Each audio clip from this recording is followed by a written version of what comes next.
Bonjour à tous, vous m'entendez bien? Merci d'être présent pour notre réunion avec Albioma et son PDG Jacques Pétry, ici présent. Et on va commencer tout de suite notre présentation par Albioma, donc, qui est un producteur d'énergie indépendant qui développe et exploite des projets dans 3 activités porteuses qui sont la biomasse thermique, la biométhanisation et le solaire. Monsieur Pétry, je vous laisse présenter votre activité. Merci Madame Vallet. Bonjour à tous. Merci beaucoup d'être avec nous aujourd'hui.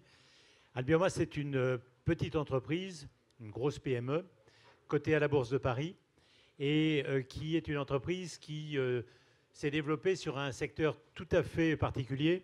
Nous sommes le seul spécialiste mondial de la valorisation à haute efficacité énergétique de la bagasse. Alors je me lève pour présenter la bagasse, qui est un peu la reine de notre entreprise. C'est ça, la bagasse. La bagasse, c'est le résidu de la production du sucre à partir de la canne à sucre. Et la bagasse dans le monde, c'est 500 millions de tonnes, produites tous les ans par les sucriers, et aujourd'hui très mal valorisée, donc gaspillée. Et si un jour cette bagasse est bien valorisée, elle représentera à peu près l'électricité consommée par 100 millions d'habitants sur la planète. Donc la bagasse, c'est une des ressources renouvelables majeures, gaspillée aujourd'hui. Et Albioma, depuis 22 ans maintenant, a décidé de bien valoriser cette bagasse, de produire plus de kilowattheures par tonne de canne à sucre, et ainsi de contribuer à la production d'énergie renouvelable et à finalement à la transition énergétique des territoires servis. Quel est le rôle d'Albioma dans la transition énergétique en Outre-mer? Alors, quand on prend, par exemple, les départements d'Outre-mer, La Réunion, c'est une île d'1 million d'habitants à peu près, sur laquelle nous produisons plus de la moitié de l'électricité. Nous produisons la moitié de l'électricité. En période de coupe de la canne à sucre, nous brûlons la bagasse. En dehors de la période de la coupe de la canne, jusqu'à présent, dans le passé, nous brûlions du charbon. Et la transition énergétique de La Réunion, ça va être essentiellement la transformation de nos usines bagasse charbon en des usines bagasse biomasse qui, au lieu de brûler du charbon, brûleront toutes les formes de biomasse que l'on peut trouver sur l'île, des déchets verts, de la bagasse mal valorisée, des déchets forestiers, mais aussi nous importerons des granulés bois. Et au lieu d'importer du charbon, nous importerons des granulés bois. Donc nous serons 100% renouvelables, énergie renouvelable. C'est ce que nous allons faire à La Réunion. Et grâce à notre conversion de nos usines, La Réunion atteindra les objectifs de la loi de transition énergétique qui disent qu'en 2020, chacun des DOM doit être à 50% d'énergie renouvelable. Et c'est notre conversion qui permettra à La Réunion d'atteindre l'objectif. Idem dans chacun des départements d'outre-mer. Vous opérez un développement rapide aussi à l'international et au Brésil notamment, qui est le premier pays producteur de bagasse dans le monde. Est-ce qu'il y a eu un impact de la crise du Brésil pour votre groupe? D'abord, après que l'on ait équipé chacune des usines sucrières des départements d'outre-mer, on s'est dit qu'il faut trouver des terrains de jeu nouveaux pour développer l'entreprise. Et nous avons analysé le fait que nous avons une compétence unique. Nous sommes le seul spécialiste de la valorisation de la bagasse. Et donc, nous avons décidé de choisir un nouveau pays, un nouveau terrain de jeu. Il y a 5 usines sucrières dans les DOM. Il y en a 400 au Brésil. Et nous avons vérifié qu'au Brésil, nous étions capables de rémunérer nos investissements. D'une part, avec des sucriers compétitifs à long terme. D'autre part, avec des tarifs de rachat d'électricité long terme qui nous permettent de rémunérer nos investissements. Et enfin, parce qu'il y a au Brésil de la dette en monnaie locale long terme qui nous permet de financer nos investissements. Il y a 3 ans et demi, nous avons annoncé notre ambition de développer le groupe au Brésil. Nous avons installé une petite équipe au Brésil et depuis lors, nous avons racheté 2 usines qui sont des usines de taille moyenne qui ne fonctionnaient pas bien. Et notre savoir-faire nous permet aujourd'hui, en gros, de doubler la production électrique sur la même base de canne à sucre. Notre savoir-faire, c'est de sortir plus de kilowattheures par tonne de canne. Ça, c'est ce que nous avons fait depuis 2 ans. Et par exemple, en 2014, Rio Pardo, notre première usine, a contribué de façon significative aux résultats de l'entreprise. Ça, c'est ce que nous avons fait jusqu'à présent. Nous avons annoncé il y a 3 ans notre ambition d'investir à peu près 400 millions d'euros au Brésil et donc d'acheter une dizaine d'usines. Compte tenu du fait que nous n'avons quasiment pas dépensé d'argent jusqu'à présent, à peu près 80 millions à l'échelle des 400 millions, tout reste à faire au Brésil. Et compte tenu du niveau très bas de la monnaie brésilienne, aujourd'hui, pour pas cher, nous pouvons acheter des actifs de belle qualité. Et donc, à condition d'être très sélectif dans le choix de nos cibles, nous avons décidé de poursuivre notre développement au Brésil, de profiter du fait que le réal est très peu cher par rapport à l'euro pour continuer d'investir, mais croyez-moi, avec une très grande discipline. Nous sommes appelés beaucoup par les sucriers brésiliens qui aimeraient bien qu'on rachète leurs installations. Nous disons non plus de 9 fois sur 10. Mais en revanche, nous avons la volonté de continuer d'investir dans des actifs de qualité. D'accord, donc on a compris que c'était un impact positif pour vous. C'est plutôt une opportunité. Alors c'est vrai que le fait que le réal baisse à court terme, ça a un impact plutôt négatif sur les 2 petites installations que l'on a déjà achetées, mais c'est très positif sur l'avenir. Très bien. Un point maintenant sur les objectifs d'Albioma, peut-être financiers, pour cette année et à moyen terme. En fait, l'entreprise, depuis 10 ans, a à peu près doublé son EBITDA ou son résultat net. Et dans les 10 ans prochains, nous sommes sur le même rythme de doublement, avec un programme d'investissement musclé, à la fois sur la France, les départements d'outre-mer et au Brésil.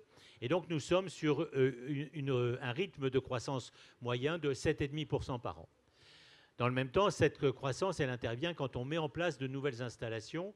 Et la prochaine grande marche d'escalier dans notre excédent brut d'exploitation, c'est en 2017, quand on va mettre en service la grande usine de Galion 2 en Martinique, investissement de 170 millions d'euros. Et donc, nous confirmons cette croissance moyenne de 7,5% par an du résultat net par action, mais aussi du dividende, parce que vous vous rappelez que notre politique, c'est de distribuer 50% du résultat net en dividende. Et de cette façon, nous avons un profil assez atypique dans le monde des énergies renouvelables, parce que nous avons de la croissance et aussi nous avons du rendement. Le rendement aujourd'hui du dividende, c'est à peu près 4,5% au cours de bourse actuel, et en même temps de la croissance avec un rythme moyen de croissance de 7,5%. Ce dividende est amené à être maintenu dans les prochains exercices. La politique de distribution de 50% du résultat en dividende est appelée à être maintenue. Alors on verra ce que l'Assemblée générale des actionnaires décidera, mais c'est la politique que le conseil d'administration a proposée. Quels sont les atouts de votre groupe dans le contexte actuel ? Mais dans le contexte actuel, bon, d'abord, nous sommes un acteur du renouvelable, de l'énergie renouvelable et du renouvelable de base. C'est-à-dire que nous produisons de l'électricité 8000 heures par an, tous les jours de l'année, sauf pendant 2 ou 3 semaines quand on fait l'entretien de l'usine, par opposition au solaire ou à l'éolien qui produisent quelques heures par jour. Donc nous sommes un acteur du renouvelable de base. Ça, c'est très important dans la lutte contre le réchauffement climatique. Nous sommes un des acteurs du renouvelable capable de remplacer la production au fioul, par exemple dans les dômes, la production au charbon, et donc nous sommes un acteur du renouvelable de base. Compétence rare. Deuxième compétence rare, nous savons brûler de la bagasse quand il y a de la coupe de la canne, mais aujourd'hui du charbon, mais demain d'autres formes de biomasse. Cette capacité à être flex fuel, comme disent les Anglais ou les Américains, c'est-à-dire passer d'un combustible à un autre, c'est une compétence que d'autres n'ont pas. Troisième compétence, nous sommes la seule équipe au monde, une centaine d'ingénieurs et de techniciens, spécialisés sur ce gisement énorme de bagasse qui est disponible aujourd'hui et qui est peu ou pas valorisé. Et donc nous avons ce positionnement rare. Nous cherchons d'ailleurs des concurrents, nous n'en voyons pas. Les seuls concurrents que nous ayons repérés, ce sont les sucriers eux-mêmes qui font tourner leur propre cogénération. Et juste à titre d'exemple, les sucriers brésiliens sortent 3 fois moins d'électricité de kilowattheure par tonne de canne que nous, parce qu'ils sont très bons pour faire du sucre, très bons pour faire de l'éthanol quand ils font de l'éthanol, mais le métier d'électricité, ce n'est pas leur métier. Monsieur Pétry est à votre disposition. Si vous avez des questions à lui poser, n'hésitez pas. et mes collègues dans le fond de la salle, si je ne peux pas répondre, viendront à ma rescousse. Mesdames, Messieurs, à votre service. Est-ce que vous voulez prendre un micro? Monsieur, oui, on va vous donner un micro. Je vais y aller vous déranger. Merci beaucoup. Merci. Oui, monsieur devant. Oui, je pense que vous faites de l'électricité en faisant bouillir de l'eau et en faisant tourner une turbine par derrière. Mais alors, au point de vue carbone, vous vous situez comment? Notre empreinte carbone est neutre, au sens où d'abord le carbone que nous relâchons dans l'atmosphère a été capturé par la canne à sucre quelques années auparavant. Donc par opposition au fioul ou au charbon, où le carbone a été capturé il y a quelques milliers d'années, là nous sommes sur un système neutre. Le carbone que nous relâchons a été capturé dans l'atmosphère quelques années auparavant. Donc il s'agit là de quelque chose qui est vertueux. Par ailleurs, quand la bagasse n'est pas valorisée et qu'elle pourrit dans les champs, là on a un vrai impact avec du méthane, de la méthanisation ou bien simplement du CO ou CO2 qui est relâché. Donc dans tous les cas, nous sommes vertueux.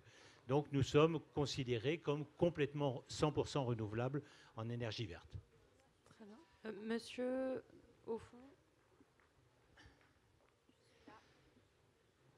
Attendez, pardon, Bonjour, une question et ensuite à vous, monsieur. Est-ce que vous envisagez une augmentation de capital pour accélérer vos investissements au Brésil? La réponse est non à court terme. Nous avons un plan de financement de notre plan d'investissement de 1 milliard d'euros sur 10 ans qui est totalement autofinancé. Donc, en fait, les cash flows des contrats existants nous permettent de financer notre croissance. Aujourd'hui, nous sommes dans une phase où nous construisons à peu près donc, pour 100 millions d'euros par an de nouvel investissement. Ça, c'est autofinancé. Si une opportunité un jour se présentait d'aller plus vite, on la regarderait, mais ce n'est pas d'actualité immédiate. Deuxièmement, l'un de nos autres facteurs limitants sont les hommes et les femmes pour équiper chacun de nos nouveaux projets. Nous sommes une petite entreprise et donc nous allons le plus vite possible. Et dès que nous pourrons aller un peu plus vite encore, nous repenserons à une éventuelle augmentation de capital. Merci. Monsieur, juste là, devant. Ici, j'avais promis à monsieur de lui passer la parole. Attendez, prenez le micro, s'il vous plaît. Bonjour monsieur. Un de vos actionnaires, Apax, a distribué en fait à ses propres actionnaires vos actions, ce qui a pesé assez sensiblement sur le cours. À votre connaissance, est-ce que les actions ont été replacées, arbitrées comment ça se passe parce qu'ils ne s'attendaient pas à recevoir ça, les gens. Alors, vous savez que le fonds Apax Francis, un fonds de private equity, donc, qui investit dans des actifs cotés ou non cotés. Ce fonds avait 15 ans. Apax, de façon unilatérale, a décidé un jour de distribuer les 30% qui étaient détenus dans Albioma à ses investisseurs. Ça veut dire que d'une main qui détenait 30%, nous sommes passés à peu près à 50 mains, dont l'une détenait 2% et toutes les autres détenaient moins que 2%.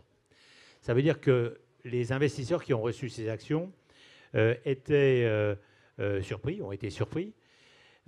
Pour certains d'entre eux, n'avaient même pas le droit de garder dans leur portefeuille des actions de sociétés cotées. Donc on a vu revenir sur le marché des actions Albioma de gens qui avaient reçu des actions venant d'Apax. Et donc nous avons reçu ce mouvement de retour, le flowback comme disent les anglo-saxons. Et je voudrais vous rappeler un peu les cours de bourse. Quand il y a 4 ans, l'équipe actuelle a mis en place la nouvelle stratégie, nous étions à 9 € par action. Nous étions remontés à 19 au moment où Apax a annoncé son mouvement. Le flowback des actions Apax s'est traduit par une baisse de 19 à 13. Et depuis lors, nous remontons doucement au fur et à mesure que ces actions sont absorbées par le marché. Aujourd'hui, on peut penser qu'une part significative des 30% que Apax a distribué est repassée, mais probablement pas encore tout. Et ce que je pense, c'est que tout ça va s'absorber avec le temps. Aujourd'hui, nous sommes à 15,2, ce qui n'est pas satisfaisant. Je vous rappelle aussi que le contexte général des sociétés d'énergie en France et en Allemagne est très perturbée. Notre performance, par exemple, est meilleure que celle de Engie ou de EDF depuis le début de l'année, malgré l'impact Apax. Donc globalement, tout ça est en train de s'absorber. Je vous rappelle enfin, encore un mot, que l'opération Apax n'a rien changé à la valeur économique de l'entreprise. Nos cash flows sont les mêmes, l'entreprise est la même.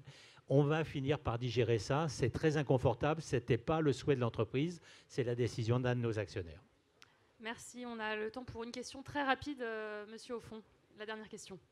Merci, Monsieur le Président. Monsieur le Président, merci. Allez-y, monsieur, si vous voulez, sans micro. Sur les granulés, une question très courte. Oui, pardon. Voilà, sur les granulés, est-ce que vous pouvez nous dire si vous avez la certitude qu'ils viendront de forêts renouvelables? Vous vous souvenez qu'il y a eu dans un hebdomadaire, il y a quelques semaines, un article assez sévère sur les granulés de bois. Vous savez, nous achetons du charbon depuis longtemps et nous avons vérifié, nous vérifions que les mines de charbon sont exploitées de façon acceptable et certifiée en termes de responsabilité sociale et environnementale. Il en ira exactement de même au niveau des granulés bois. Je voudrais passer la parole une demi-seconde à monsieur, si vous le voulez bien. Oui, monsieur. Il y a une usine qui vient de s'implanter. Oui.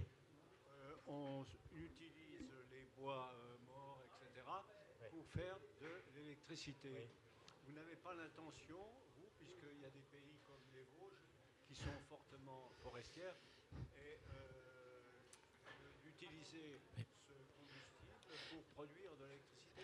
Parce que finalement... Il faut que je vous arrête, monsieur. J'ai compris votre question. Je vous... 2 secondes. Cette société, elle fabrique non pas de l'électricité, mais elle fabrique de la vapeur, qu'elle distribue par des conduits dans toute la ville. Voilà. Notre expertise, c'est le monde du sucre. Je ne dis pas qu'un jour, on ne fera pas autre chose, mais on a une telle opportunité dans le monde du sucre, dans le monde entier, qu'on va rester plutôt mobilisé sur la bagasse. Merci beaucoup. Et bonne fin de journée à tous. Merci à tous.